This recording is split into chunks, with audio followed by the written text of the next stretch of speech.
Before there were Teslas and bullet trains, America ran on steam, diesel, and raw human will, and behind every mile of track was a man swinging a hammer, sweating through a firebox, or hanging off the side of a moving train, doing a job so dangerous, it makes modern work look like a picnic.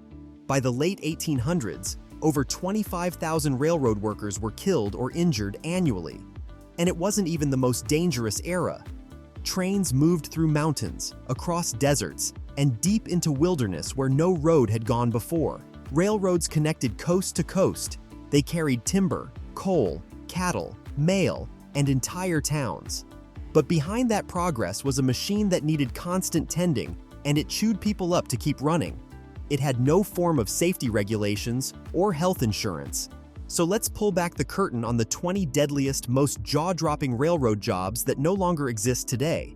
If you've ever complained about your boss or your commute, this list might just make you appreciate your desk chair a little more. Let's get into it. In no particular order, we start with number 1, the brakeman. Before trains had air brakes, stopping one wasn't as easy as pulling a lever. That job fell to the brakeman, and it was a death sentence in slow motion. Brakemen had to climb on top of moving train cars in rain, wind, snow, or pitch-black nights, and manually spin iron wheels to apply brakes on each car. One slip, and it was roadkill. And the worst part was, this had to happen while the train was still moving. No form of safety nets, just a lot of guts and balance. By 1890, brakemen were dying at a rate of nearly 1 per day. It was the deadliest job in railroading, with over 6,000 fatalities reported in a single year. Number 2, coupler man. If you think parking a car is stressful, try standing between 2 moving train cars and linking them together using the deadly link and pin system.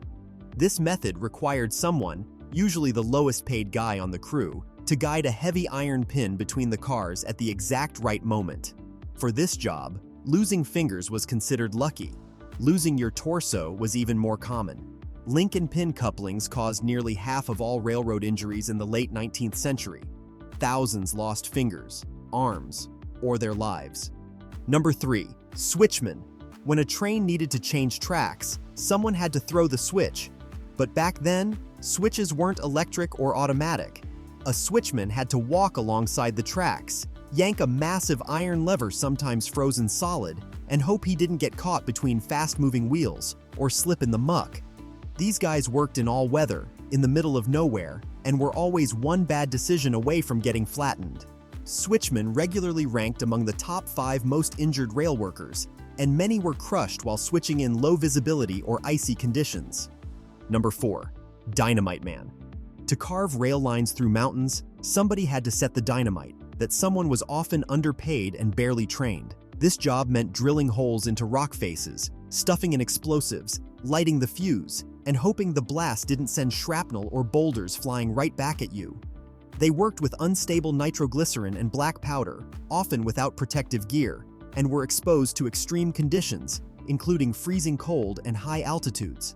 Accidents for this job weren't just possible, they were mostly expected, because if the powder didn't kill you, the falling rocks or collapsing tunnels might. Railroad blasting accidents were so frequent, some tunnel projects reported 1 death per 300 feet dug. Number 5, tie gang worker. They were called gangs for a reason, and not the fun kind. These crews laid down the wooden ties that held the rails in place, swinging 12-pound sledgehammers from sunup to sundown in brutal heat, freezing cold, or driving rain. No gloves, no helmets, no ear protection, just splinters, blisters, and sheer muscle. One misstep and your leg could end up under a rolling cart. But the worst part? The men doing this dangerous, backbreaking work were often the most disposable labor available. Chinese immigrants in the West, Irish immigrants and African Americans in the East, and prison chain gangs in the post-Civil War South. In fact, after emancipation, the convict leasing system turned Southern prisoners, mostly black men charged with petty or fabricated crimes, into forced laborers for railroad companies. In the West, Chinese laborers made up over 90% of the workforce in some areas, enduring racism, starvation wages, and deadly conditions. They were given the hardest work, the lowest pay, and the highest risk. Tie gang workers suffered staggering rates of injury from hand tools and passing trains. Many lost fingers, arms, or lives, buried in unmarked graves along the very tracks they built. Number 6. Fireman. The railroad fireman was basically a human furnace. His job was to shovel hundreds of pounds of coal into a blazing firebox while the locomotive roared at full speed. He stood next to an open flame hotter than hell, breathing coal dust, smoke, and boiling steam. If he made one wrong move, he could get burned, cooked, or crushed. Some firemen died on their feet, mid-shovel, from heat exhaustion. Dozens of firemen died yearly from heat stroke, smoke inhalation, and accidents near open flames. It was considered one of the most grueling roles, not just physically, but mentally, requiring perfect rhythm to feed the engine without slowing the train or causing an explosion from pressure imbalances. Number 7. Boilermaker. Steam locomotives ran under massive pressure, and it was the boilermaker's job to maintain the hulking boilers that made them go. They had to crawl inside tanks still hot from use, scrape scale, weld cracks, and replace rivets. Imagine working inside a metal drum filled with steam residue, soot, and zero ventilation. That's exactly what the Boilermakers faced back then. Steam boiler explosions killed hundreds in the early 1900s. Many Boilermakers suffered fatal burns or asphyxiation inside the tanks they repaired. Number 8. Ash pit cleaner. When a train finished a run, it left behind mounds of red-hot ash and clinker under the engine. Someone had to clean that up, and that someone was the ash pit cleaner. Armed with a shovel and maybe a bandana for protection, this poor soul had to crawl beneath engines still radiating heat and scrape away the waste. Breathing in toxic dust, dodging hot metal, and working directly beneath the furnace made it a horrifying blend of backbreaking labor and slow-cooked suffocation. Ash pit workers often developed chronic lung conditions, and fatal burns from falling cinders or engine backfire weren't uncommon. Number 9. The greaser. Trains had thousands of moving parts, and before automated systems, someone had to crawl under each car and manually grease the bearings, rods, and joints. That meant squeezing between the wheels and frames in tight spaces, while other trains rumbled nearby. A miscommunication meant getting crushed by 50 tons of steel. Combine that with constant noise, grime, and the occasional rogue spark, and this simple-looking task could get real deadly, real fast. Greasers worked fast, worked filthy, and prayed no one started the engine. They were routinely crushed due to miscommunications. Many were pinned or killed while greasing cars under active track. Number 10. Roundhouse Machinist. A roundhouse machinist was the guy fixing locomotives in massive circular train sheds called roundhouses, which looked cool, but were death traps. He operated heavy drills, hoists, and grinders with zero modern safety standards. Sparks flew, steam hissed, and giant tools could snap or swing loose at any moment. Toss in poor lighting and oil-slicked floors, and you have one of the most hazardous work environments in the entire industry.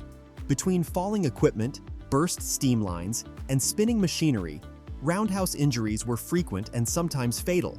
OSHA wouldn't exist for 70 more years to better regulate this workplace. Number 11. Explosives car attendant. These attendants were responsible for keeping the volatile cargo stable during transport, but they weren't chemists or trained bomb handlers. One bump in the track, one stray ember, and the whole train could become a flaming crater. These cars often rode in the middle of long freight lines, which meant if they exploded, they'd take out everyone else too. Explosives transport was so volatile that entire trains exploded. One 1904 incident in California killed 13 and injured 100 when a car ignited mid-transit. Number 12. Livestock train handler. Hauling animals sounds cute until you're stuck in a swaying boxcar with panicked horses, kicking cattle, or angry pigs for hundreds of miles. These handlers were tasked with feeding, calming, and cleaning up after animals in tight quarters with zero safety protocols. A wrong move could mean getting kicked, bitten, or trampled while the train rocked violently beneath you. Injuries from kicks, crushes, and trampling were common. Livestock handlers often rode alone and were seriously hurt or killed during panicked stampedes. Number 13. Deadhead collector. This is one of those jobs that's as horrifying as it sounds.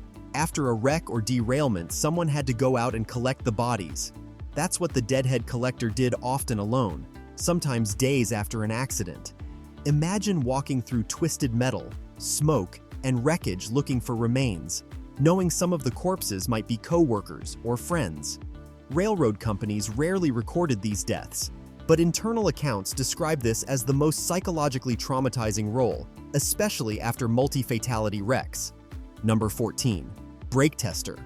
Once air brakes were invented, they still had to be tested by hand. That meant walking along a full-length train as it slowly rolled, checking each brake line manually. One trip, one misjudged step, and you'd fall between the cars. And yes, the train kept moving. Some testers got dragged and pinned, and all of them knew the job had zero margin for error. Rail records estimate hundreds of fatalities from this role alone. Number 15. Hostler. Hostlers were the jockeys of the rail yard, moving locomotives around tight spaces to prepare them for departure. Sounds easy until you realize they often worked solo, climbed in and out of cabs while the engines were running, and had to jump clear if something went wrong. Yards were chaotic, noisy, and full of blind spots. One mistake could mean running over a coworker or yourself. Hostlers faced derailments, collisions, and rollovers in crowded yards. Accidental deaths from crushing or falls were common before radios and safety lights existed. Number 16. Telegraph Operator. At first glance, this might seem like a quiet desk job, but back in the day, the telegraph operator was the literal voice of the railroad, the only lifeline between trains and stations. They worked solo in tiny wooden shacks, miles from anywhere, for 12 to 16 hours a day. If something went wrong, like a derailment or bad weather, help wasn't coming anytime soon.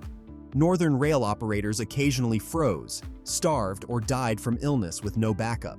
The Canadian Pacific recorded at least 23 telegraph post deaths over 2 decades. Number 17. The Tower Man. Perched in narrow, elevated control towers, these guys had one job: operate the track switches and signal levers that kept trains from colliding. But they had to climb to their perch in wind, snow, or lightning storms, and the towers were barely insulated wooden boxes. They worked alone, with hundreds of tons of metal depending on their coordination. Fatigue or a single slip-up could mean a deadly head-on crash.